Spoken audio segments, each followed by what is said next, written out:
Very good morning to all of you. Plus one commerce section के accountancy subject की इस online class में आज आपका फिर स्वागत है। Today we will discuss the adjustment, bad debts, provision for doubtful debts, outstanding expenses, depreciation. आज इस वीडियो के बाद आप ये जान पाएंगे कि किस तरह से डूबत ऋण ये संदिग्ध देनदारों के लिए प्रावधान अदत्त व्ययों ह्रास से संबंधित समायोजन को हम अंतिम खातों में दिखाते हैं। पिछले वीडियो में आपने देखा कि डूबत ऋण जिसे हम बैड डेट्स कहते हैं, ऐसा अमाउंट जो ग्राहकों से प्राप्त नहीं होता है। उधार विक्रय की स्थिति में जिन ग्राहकों से राशि की वसूली नहीं होती है, तो जितनी राशि की वसूली नहीं होती है वह राशि जो है वो डूबत ऋण कहलाती है, बैड डेट्स कहलाती है। ये बैड डेट्स व्यवसाय के लिए जो है वो एक एक्सपेंस होता है, इसलिए इसे लाभ हानि खाते के डेबिट साइड में दिखाया जाता है और बैलेंस शीट में जो है स्थिति विवरण में एसेट साइड्स में डेटर्स की वैल्यू में से घटा दिया जाता है। उसी तरह कुछ देनदार ऐसे होते हैं जिनसे उधार विक्रय की राशि प्राप्त हो भी सकती है और नहीं भी हो सकती है। मींस उन देनदारों से जो है वो राशि मिलना संदिग्ध होता है, इसलिए ऐसे देनदारों के लिए भी व्यवसाय में आयोजन बना लिया जाता है। यह आयोजन भी एक व्यवसाय के लिए खर्च होता है, हानि होती है, इसलिए इसे भी लाभ हानि खाते की डेबिट साइड में दिखाया जाता है और दूसरा इफेक्ट जो इसका होता है वो बैलेंस शीट में एसेट साइड में जो है वो डेटर्स की देनदारों की राशि में से इसे घटा दिया जाता है। तो आज हम इन्हीं एडजस्टमेंट्स को एक न्यूमेरिकल क्वेश्चन की सहायता से समझने की कोशिश करते हैं। तो let we have a question. जैसा कि आपके सामने क्वेश्चन दिया है, prepare trading and profit and loss account and balance sheet for the year ended 31 March 2019। तो ट्रायल बैलेंस हमारे सामने है, जिसमें ओपनिंग स्टॉक की वैल्यू 5000 है, परचेजेस की वैल्यू 20,000 है, सेल्स रिटर्न 3,000 रुपये है, डेटर्स 9,000 है, बिल्डिंग की वैल्यू 5,000 रुपये है, मशीनरी की वैल्यू 6,000 रुपये है, बिल्स रिसीवेबल 10,000 है, सैलरी 500 है, इंश्योरेंस 1,000 है, ट्रेड एक्सपेंसेस 500 है, वेजेस 2,000 है, ड्राइंग्स 5,000 है और क्रेडिट साइड में कैपिटल हमारे पास दिया है 25,000, क्रेडिटर्स 2,000, सेल्स की वैल्यू 30,000 रुपया है और कमीशन रिसीव्ड 400 रुपया दिया है और रेंट रिसीव्ड दिया गया है 600 रुपया। समायोजन अगर आप देखें तो ट्रायल बैलेंस के बाहर फर्स्ट एडजस्टमेंट समायोजन जो दिया है दैट इज क्लोजिंग स्टॉक 3,000 रुपया है, सैलरी आउटस्टैंडिंग है 100 रुपया और कमीशन अक्रूड 100 रुपीज है। बैड डेट्स डूबत ऋण का समायोजन दिया है 2,000 और प्रोविजन फॉर डाउटफुल डेट्स संदिग्ध देनदारों के लिए आयोजन जो है वो 5% करना है और डेप्रिसिएशन ऑन बिल्डिंग पर ह्रास जो है वो 10% है। तो अब हम स्टार्ट करते हैं क्वेश्चन को। तो सबसे ऊपर आपको पता है हम लिखते हैं trading comma profit and loss account for the year ended 31st March 2019. It has T format. Trading और प्रॉफिट एंड लॉस अकाउंट एक अकाउंट है, इसलिए जो है इसका T फॉर्मेट होता है और T फॉर्मेट में आपको पता है left hand side debit side, right hand side credit side और लेफ्ट हैंड साइड के भी दो कॉलम होते हैं। One is particulars, amount, and then credit side also particulars and amount. Clear? तो सबसे पहले जब हम ट्रेडिंग अकाउंट बनाते हैं तो फर्स्ट आइटम जिसे हम ट्रेडिंग अकाउंट के डेबिट साइड में लिखते हैं that is opening stock.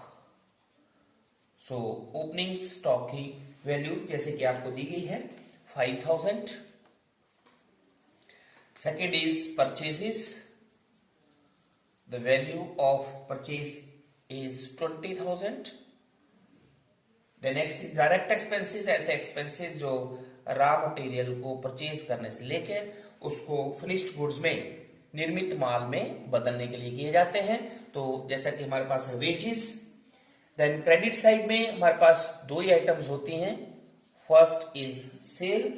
The value is 30,000. क्योंकि हमारे पास सेल्स रिटर्न भी दी गई है, ट्रेडिंग अकाउंट में हम नेट सेल लिखते हैं, तो सेल्स रिटर्न दी गई है 3000. तो 30 माइनस 3 इट इज 27,000.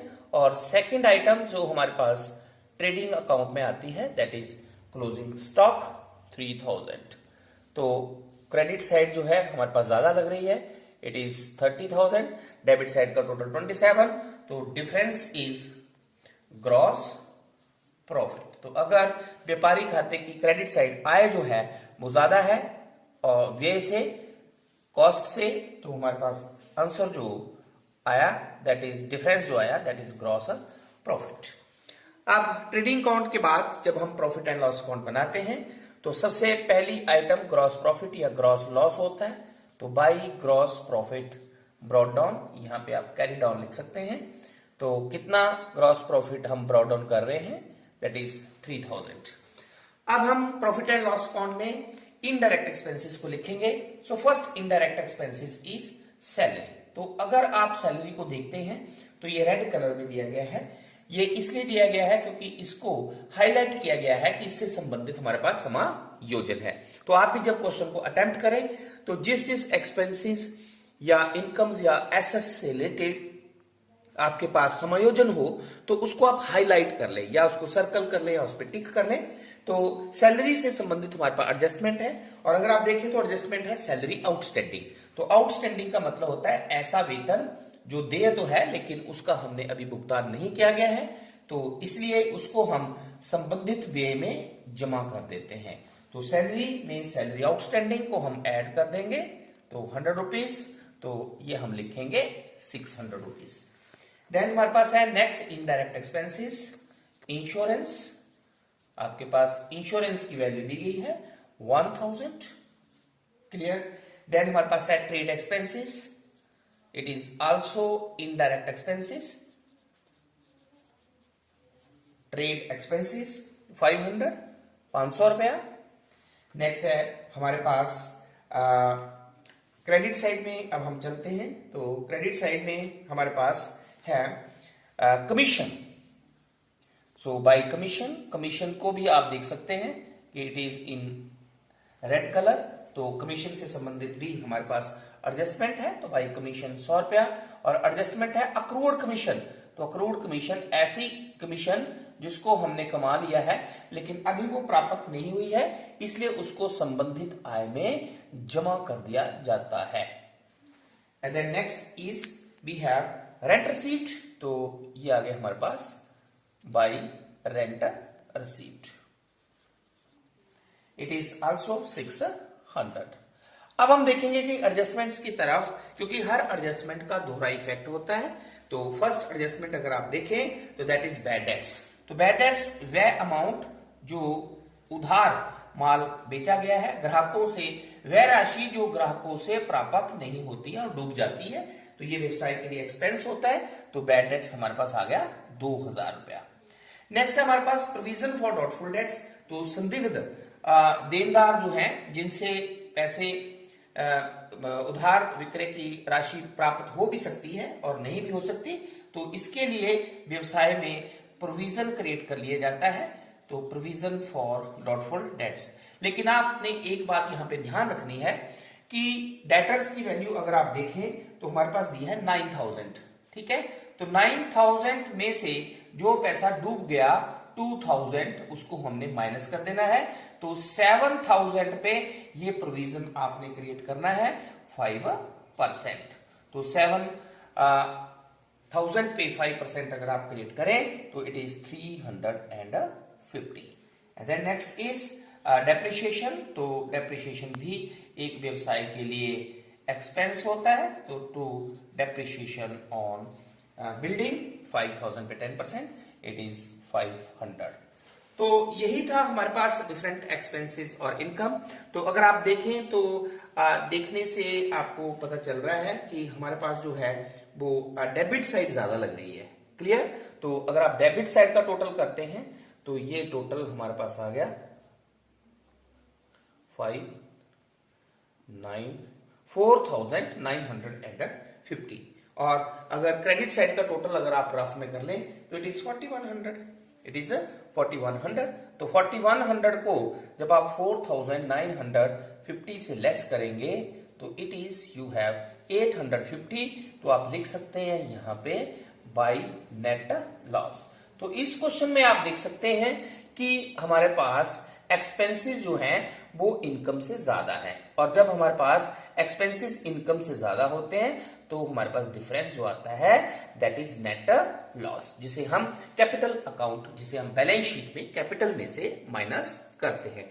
तो इस क्वेश्चन में जो इंपॉर्टेंट चीज है वो थी बैड डेट्स और प्रोविजन फॉर डॉटफुल डेट्स। अब हम बनाते हैं बैलेंस शीट। तो जब हम बैलेंस शीट बनाते हैं तो सबसे पहले बैलेंस शीट का format, balance sheet as on 31 March 2019।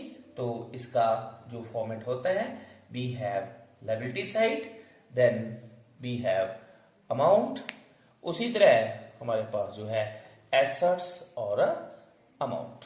Okay, तो अब आप देख सकते हैं कि जब हम बैलेंस शीट बनाते हैं तो सबसे पहले कैपिटल, लायबिलिटी साइड में सबसे पहले हम कैपिटल लिखेंगे। So how much value of the capital, capital की वैल्यू हमारे पास दी गई है, इट इज 25,000, 25,000 रुपया। तो नेट प्रॉफिट को कैपिटल में ऐड करते हैं, लेकिन नेट लॉस जो है उसे हम कैपिटल में से माइनस करते हैं। तो नेट लॉस कितना आया हमारे पास 850 रुपया। और आप देखें कि हमें ट्रायल बैलेंस में द ड्रॉइंग्स वैल्यू भी दी गई है। तो ड्रॉइंग्स, जब कोई व्यापारी अपने व्यक्तिगत प्रयोग के लिए व्यवसाय से बाहर पैसा निकालता है तो उसे हम ड्रॉइंग्स कहते हैं। तो ड्रॉइंग से कैपिटल की वैल्यू जो है वो लेस हो जाती है। तो अब हम जो टोटल लेस करेंगे वो करेंगे 5,850। तो ये हमारे पास आ जाएगा how much, 0 it is 9। Okay, हाँ 19,150। सेकेंड लायबिलिटीज अगर आप देखें तो इट इज हमारे पास है क्रेडिटर्स, इसकी वैल्यू हमारे पास है 2,000 रुपया। ठीक है, अब हम आप चलते हैं एसेट साइड में। तो एसेट साइड में द फर्स्ट एसेट इज, क्योंकि परमानेंस ऑर्डर हम यूज करेंगे तो बिल्डिंग, क्योंकि बिल्डिंग रेड कलर में है, इसका मतलब ये है कि हमारे पास इससे रिलेटेड एडजस्टमेंट है। तो एडजस्टमेंट है डेप्रिसिएशन, जिसे हम संबंधित एसेट में से माइनस कर देते हैं। तो हम लिखेंगे 4,500। Clear? Next value of next asset is that is machinery. How much value of the machinery is 6,000। Next है हमारे पास डेटर्स। तो क्योंकि अगर आप देख सकते हैं तो डेटर्स भी हमारे पास रेड कलर्स में है, तो उससे रिलेटेड भी हमारे पास एडजस्टमेंट है। तो पहली एडजस्टमेंट हमारे पास है बैड डेट्स। ठीक है, तो बैड डेट्स है कितना हमारे पास 2,000। और दूसरा है provision for doubtful debts, provision for doubtful debts. How much it is, कितना था हमारे पास ये 350। तो इन दोनों को मिला के हम टोटल लेस करेंगे 9,000 में से 2,350। तो इट इज 6,650। डेटर्स के बाद हमारे पास नेक्स्ट एसेट है बिल्स रिसीवेबल, जिसकी वैल्यू हमें दी गई है 1,000 रुपया। देन अब हम चलते हैं एडजस्टमेंट्स की तरफ। तो फर्स्ट एडजस्टमेंट अगर आप देखें जिसका सेकंड इफेक्ट जो है दैट इज सैलरी आउटस्टैंडिंग। तो सैलरी आउटस्टैंडिंग का जो सेकंड इफेक्ट होता है वो बैलेंस शीट की लायबिलिटी साइड में होता है। Clear? The next is we have closing stock. तो क्लोजिंग स्टॉक, तो क्लोजिंग स्टॉक की वैल्यू आप देख सकते हैं दिया है 3000। Okay, and then commission accrued, commission accrued. Okay, commission accrued कितना था हमारे पास? 100 रुपीज। ठीक है, तो ये थी हमारे पास डिफरेंट एडजस्टमेंट्स। ठीक है, तो अब हम टोटल करते हैं 19,150 प्लस 2000 प्लस 100 इट इज 21,250। और एसेट साइड अगर आप देखें तो it is also we have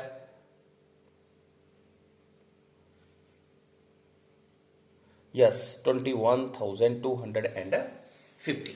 तो इस क्वेश्चन में एक बार फिर आप देखें कि हमारे पास जो एडजस्टमेंट्स थी, पहले थी हमारे पास क्लोजिंग स्टॉक, तो जिसे हमने ट्रेडिंग अकाउंट के क्रेडिट साइड में लिखा, फर्स्ट इफेक्ट। और सेकंड इफेक्ट इज हम इसे बैलेंस शीट की एसेट साइड में लिखते हैं। ठीक है, सेकेंडली सैलरी आउटस्टैंडिंग, तो जिसे हम संबंधित वे में ऐड कर देते हैं, और दूसरा हम इसे बैलेंस शीट की लायबिलिटी साइड में लिखते हैं। Clear? The third is we have bad debts. तो बैड डेट्स वो अमाउंट जो ग्राहकों से हमें प्राप्त नहीं होता है और डूब जाता है, तो ये 2000 हमारे पास जो है वो bad debts profit and loss account में डेबिट किया, और दूसरा हमने इसे डेटर में से बैलेंस शीट में डिडक्ट कर दिया। उसी तरह प्रोविजन फॉर डाउटफुल डेट्स, इसे हमने प्रॉफिट एंड लॉस अकाउंट के डेबिट साइड में डेबिट किया, और दूसरा हमने इसे जो है वो डेटर में से डिडक्ट कर दिया।